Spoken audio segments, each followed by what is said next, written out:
Tom Cruise had already been an actor for 15 years when Mission Impossible came out.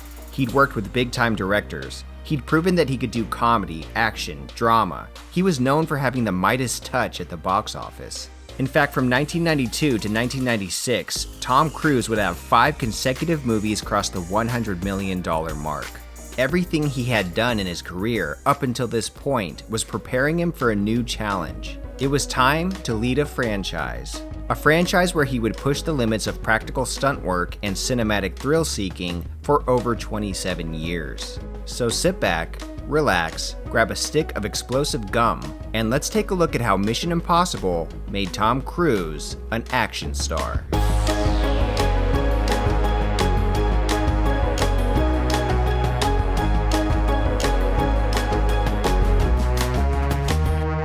My first introduction to Tom Cruise was with Mission Impossible. I saw it with my dad at the Dollar Theater in town, and then received a VHS copy of it for my birthday the following year. It had intensity, gadgets, suspense, and who else wanted the ability to make masks like they did in the movie? Raise your hands. Luckily, I got to live this dream many years later when I acted on a Disney show, but that's a story for another time. It wasn't my first introduction to Mission Impossible as a series, though. I had seen reruns of the classic 1960s TV show and loved the setup and delivery of a team that must work together to complete a near impossible mission.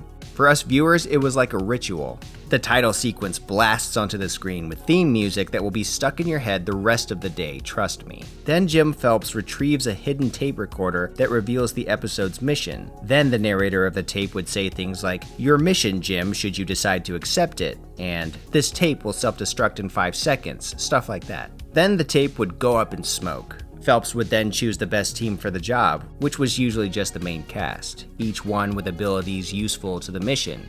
The series ran from 1966 to 1973 for a total of 7 seasons. It was revived in 1988 for 2 seasons.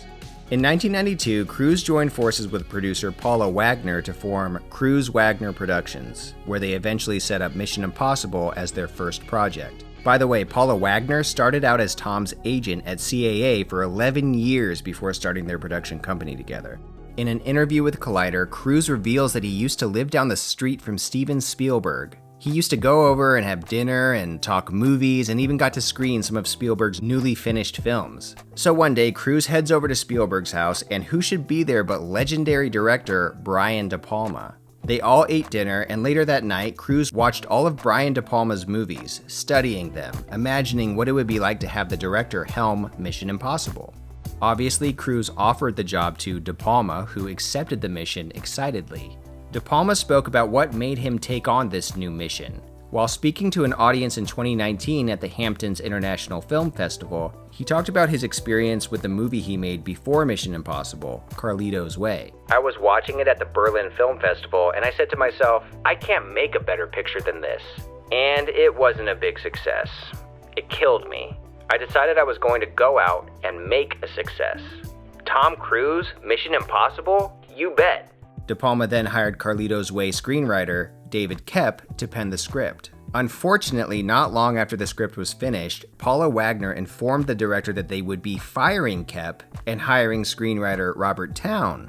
Towne was the writer of The Firm, which also starred Tom Cruise. Apparently, Tom wasn't satisfied with how his character was coming off in Koepp's version of the script. The problem, though, was that De Palma wasn't happy with what Towne had come up with either. So essentially, 2 scripts were written, but no one was fully happy with either. So compromises were made, and Koepp was rehired to fix Towne's script. I know, it's a whirlwind. This wouldn't be the end of the script drama on this movie, but we'll get into that in a bit.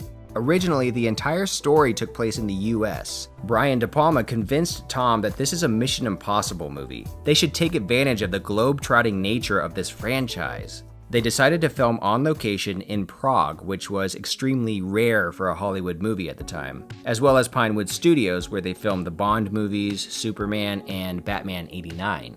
Cruise and Wagner had wanted the original actor who played Jim Phelps, Peter Graves, to reprise his role from the television series. Graves wasn't having it, though. He was disgusted by the way the film treated his character. You see, in the TV series, Phelps, the lead protagonist, would never have betrayed his team. I mean, imagine if it was revealed that Ethan Hunt was a murdering traitor in Mission Impossible 8. So yeah, Peter Graves was out. Martin Landau, who also starred in the television series at one point, says that there was an early treatment of the script where the team at the beginning of the movie consisted of the television series cast, all of which were swiftly murdered. According to Landau, everyone turned that idea down. The production assembled John Voight, Emilio Estevez, Emmanuel Bayart, Ving Rhames, Jean Reno, and Vanessa Redgrave for this first mission.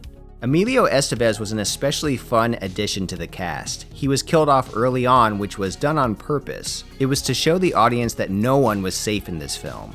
Of course, Tom and Emilio had previously appeared in a couple of films together, The Outsiders and Young Guns, where Tom made a blink and you'll miss it cameo.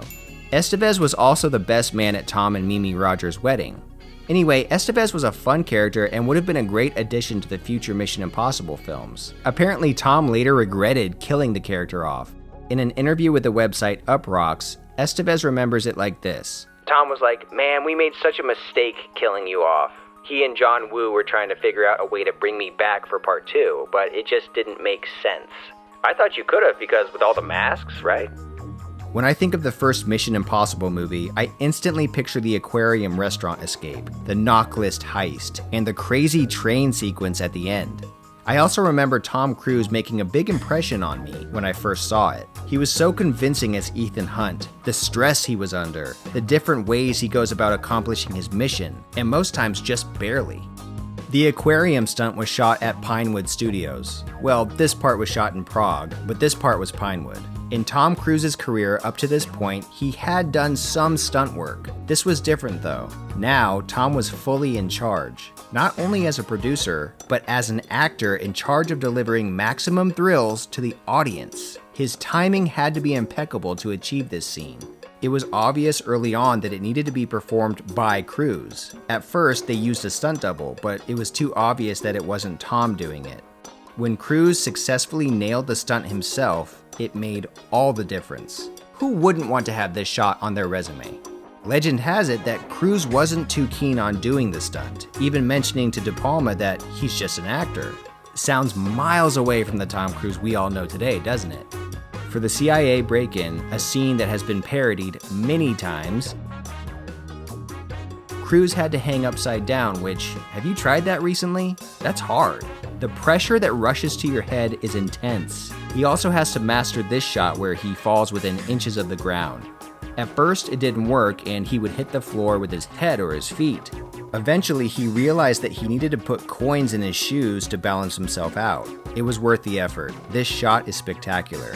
Yes, it could have been done in pieces, but seeing it all in one shot is so much more thrilling. Props should also be given to the crew members in charge of hoisting Tom up and down all day for this scene. Now that's a creative workout. How much Tom Cruise can you bench press? By the way, did you know that the famous train scene with the helicopter and the tunnel almost didn't happen? In the documentary De Palma, the director talks about an argument he had with the movie's writer, Robert Towne. Towne thought the movie should end in the boxcar with Ethan, Claire, and Jim, instead of the action finale that De Palma had planned.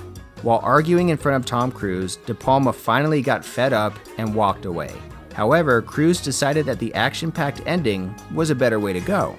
There was this story told by Stu Moshwitz on the Light the Fuse podcast about Tom Cruise doing his own stunts during the train scene. He would do flips against a wind machine blowing over 100 miles an hour directly at him. After each take, he would have the stunt guys unhook him from the harnesses and he would watch each take on the monitors. He would do it over and over again, trying to perfect the performance of the stunt. All of this while sustaining bruises, cuts, and bleeding. It didn't matter though. Cruise was determined to wow the audience, even if it meant endangering his life. All his efforts were worth it in the end. When Mission Impossible was finally released on May 22nd, 1996, the movie became a huge hit, grossing $457 million worldwide. It was the biggest hit of Cruise and De Palma's careers up to that point. This was the beginning of Tom Cruise, the action star. It also kicked off a franchise that got crazier with each installment, but we'll dive into those another time. Thanks for watching. If you enjoyed this video, chances are you'll like my channel as well, so hit that subscribe button.